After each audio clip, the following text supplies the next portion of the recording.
I think that just as we're living in a nuclear age, we have grown so tremendously in scientific knowledge.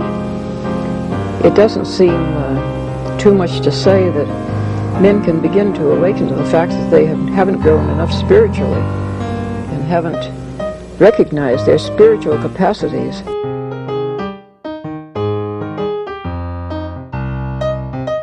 Once something like eating is death, then you've struck at the very heart of life. The enemy of the older radical theories may have been the ruling class, but today the stakes of whether we will reform ourselves into a new kind of human being, a new kind of society, whether we will find selves worth being, the stakes of it are simply life itself. Political Philosophy is a Maurin Academy podcast. And I do believe we are at the end of Federalist 51, authored probably by James Madison. This has been a series in which I covered Federalist 10 and 51, just as a way of surveying, using primary sources, surveying some of the basic principles of the U.S. Constitution. And why? Because people need to know what's in it.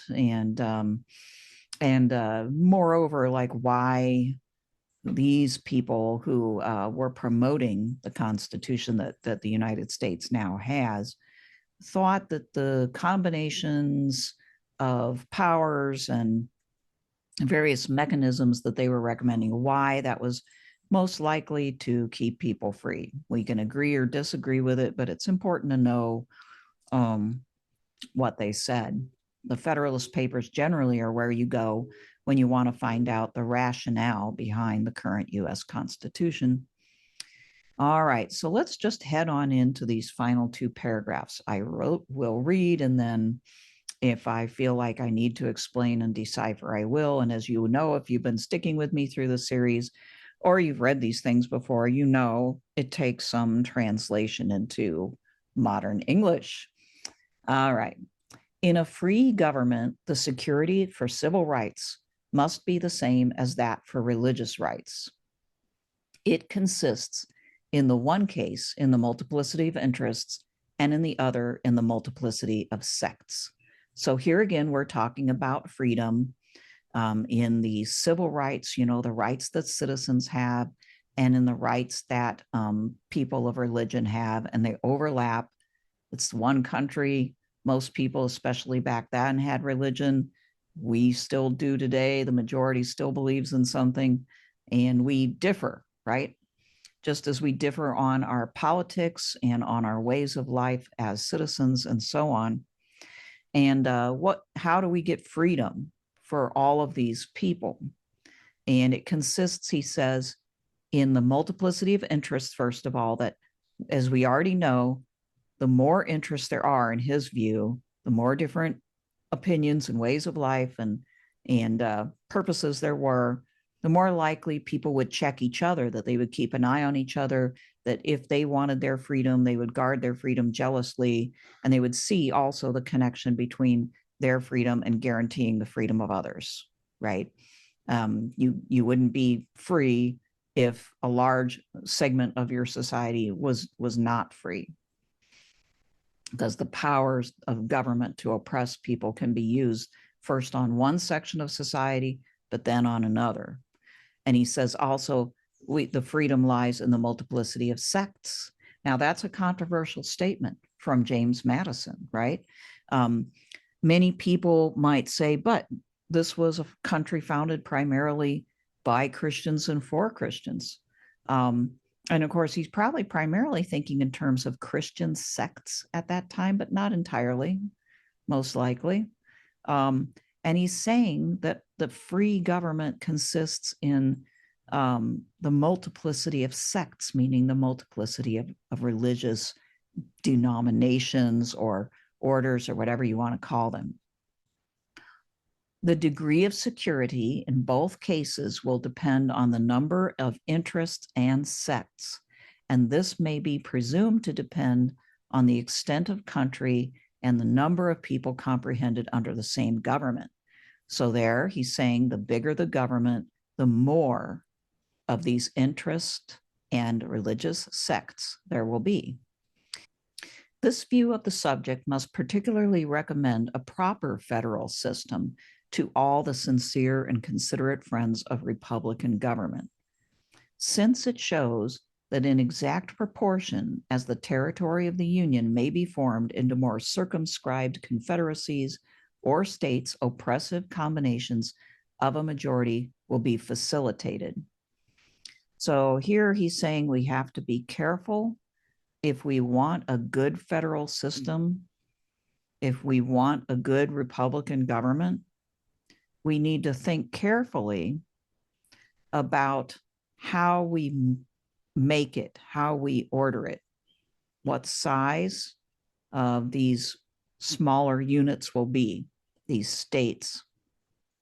Because the more circumscribed they are, meaning the smaller they are, or the more kind of cohesive they are, homogeneous, you might say, the more likely, quote, oppressive combinations of a majority will be facilitated, meaning, you know, the more your borders surround a smaller number of people or even a little bit larger number of people, but very homogenous, because we know that people tend to cluster together according to their various interests, whether they be race or religion or, you know, politics or whatever.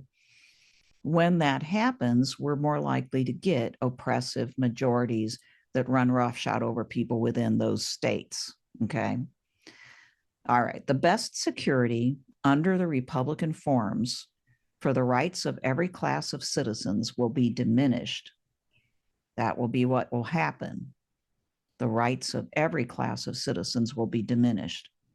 And consequently, the stability and independence of some member of the government, the only other security, must be proportionately increased. So if we have this happen, or if this may happen, the way that we guard against it is to increase another part of government. Justice is the end of government. It is the end of civil society. He means by that that justice is our goal. It is what civil society is for. And he says, it ever has been and ever will be pursued until it be obtained, or until liberty be lost in the pursuit. Justice. It has been and ever will be pursued. And so justice and liberty go together. People can't be unjust by forming an oppressive majority and trampling on the rights of the minority, or liberty will be lost for all. That's a big point here, right? People in the majority may think that they have absolute liberty because they can do what they want. But in the process of doing what they want, they are eroding the foundations of everybody's rights. And the situation can quickly turn against them. And I think this is the type of thing we've been seeing for a while in our own country, is that whoever has been in the majority has been using as much of their power as they possibly can to curtail the rights and the liberties of other people, which has created an unjust situation over time. And then now we clearly can perceive it. Well, we've been able to perceive it for the past few decades. So once a liberty is lost for some, in a sense, it's lost for all. And we have to guard against this, which can happen at the state or the larger national level. But how do we guard against it happening at that smaller level? How do we guard against it having too much input? That's part of the question he's asking here, I think. In a society, he says, under the forms of which the stronger faction can readily unite and oppress the weaker, anarchy may as truly be said to reign as in a state of nature, where the weaker individual is not secured against the violence of the stronger. And as in the latter state, even the stronger individuals are prompted by the uncertainty of their condition to submit to a government which may protect the weak as well as themselves. So here he's making a reference to the social contract idea and maybe a little bit of the Hobbesian social contract. What he's saying here is that in a society where everybody's rights are not safeguarded, what you really have is kind of a state of war still. You have a certain amount of conflict right under the surface where, really the stronger is acting as though they're in a state of nature relative to the weaker. But that's not what society is for. That's not what civil society is for. It is for eliminating that kind of force and violence against the weaker and against everybody, because everybody is weaker at some point. Okay. And maybe repeating myself, he says, and as in the latter state, even the stronger individuals are prompted by the uncertainty of their condition to submit to a government which may protect the weak as well as themselves. So in the former state, will the more powerful factions or party be gradually induced by a like motive to wish for a government which will protect all parties, the weaker as well as the more powerful. So, I mean, really what he's trying to get at here is that we will all learn in time, people will learn that if they are in a situation where some can dominate others and force them and do injustice against them, eventually everybody's freedom is at stake. And so there should be a strong common sense interest in creating a government that can protect the rights of all. But we've sort of seen, even at the top of this paragraph, why that might not go down so well with certain type of people, because it depends upon, among other things, the multiplicity of sects and the protection of that multiplicity, right? Which means the government the founders created was based on a type of diversity. And what people are uncomfortable with is that very diversity of interests and sects. What people want, I think some people want anyway, maybe a lot of people, is a feeling of unity. And this is the great American experiment, I think. If we talk about the great American experiment, this is part of what it was about, was could you create a government in which people became comfortable and tolerant with a diversity of interests and sects? And it's an ongoing experiment. It is not at all clear that people can do that successfully. It seems like a pretty old government relative to some others in the world at this point, but it's also not all that old. And so we're seeing, the fraying of this idea to a certain extent here. People seem to want unity of a lot of things, and more enjoy, being around and dealing with mainly people like themselves. But we also have a country of great diversity still. And so this has taken the form of people forming smaller subgroups, right? Which they would call factions, various subgroups where they can feel comfortable. And then the other groups are beginning to feel like mainly just opponents or obstacles. That's not what the founders were after. They thought that with the right type of government and the right frame of mind, people could do this. So anyway, just a little bit of context there as to, the difference between then and now, or the difference, maybe more the difference between what they thought we could do and what might be our limitations. But it's still, a work in progress. It's still yet to be seen. Here's the final paragraph. It can be little doubted that if the state of Rhode Island was separated from the Confederacy and left to itself, the insecurity of the rights under the popular form of government within such narrow limits would be displayed by such reiterated oppressions of factious majorities that some power altogether independent of the people would soon be called for by the voice of the very factions whose misrule had proved the necessity of it. Wow, there you go, Rhode Island. Well, it's a small state. I don't remember what Christian faction was predominant within Rhode Island. But you get the point there.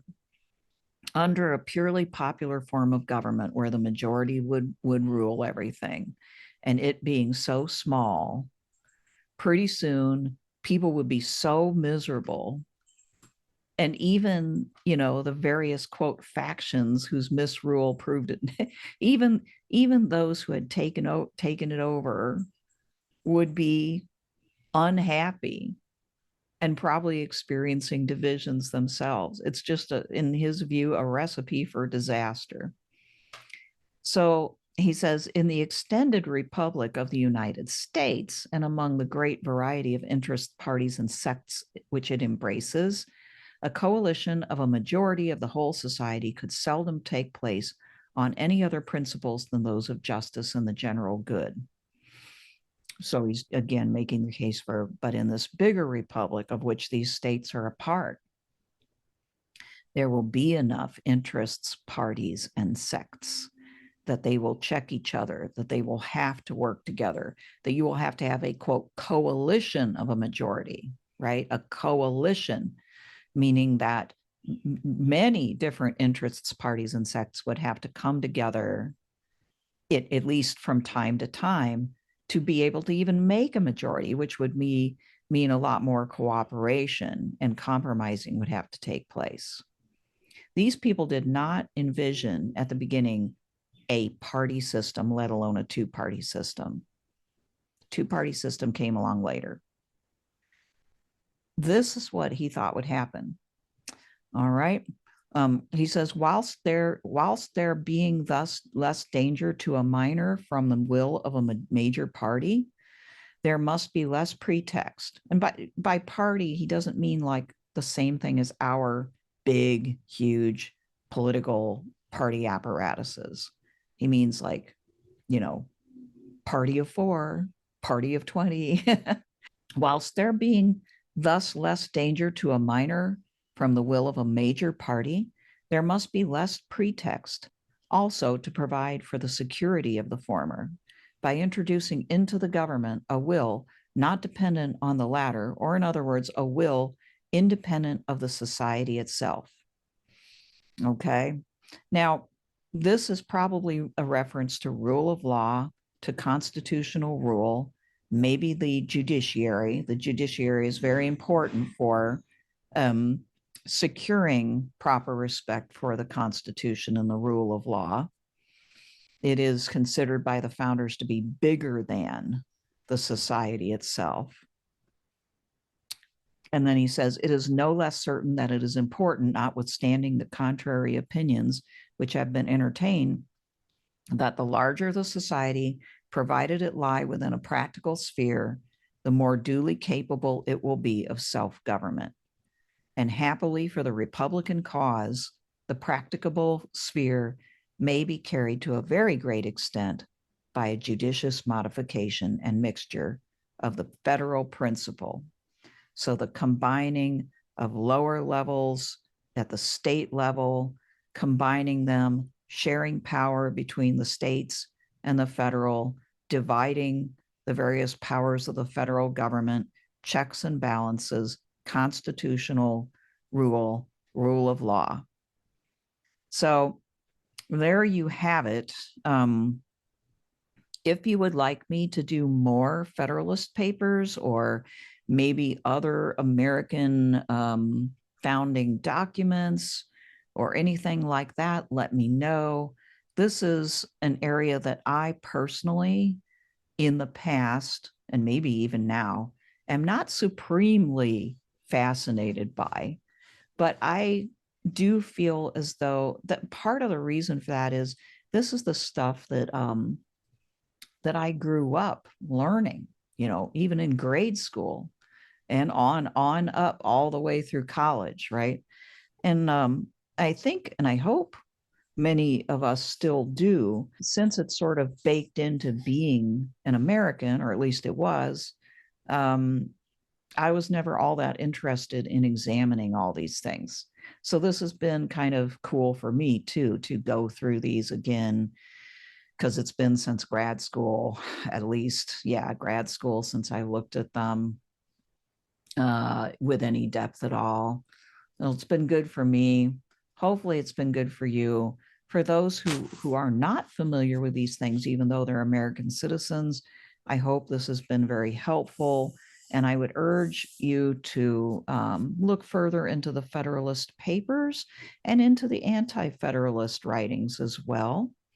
The people who are arguing against the proposed Constitution in favor of more independence for the states and so on. So, yeah, I hope you've enjoyed this. And we'll see you next time. Bye.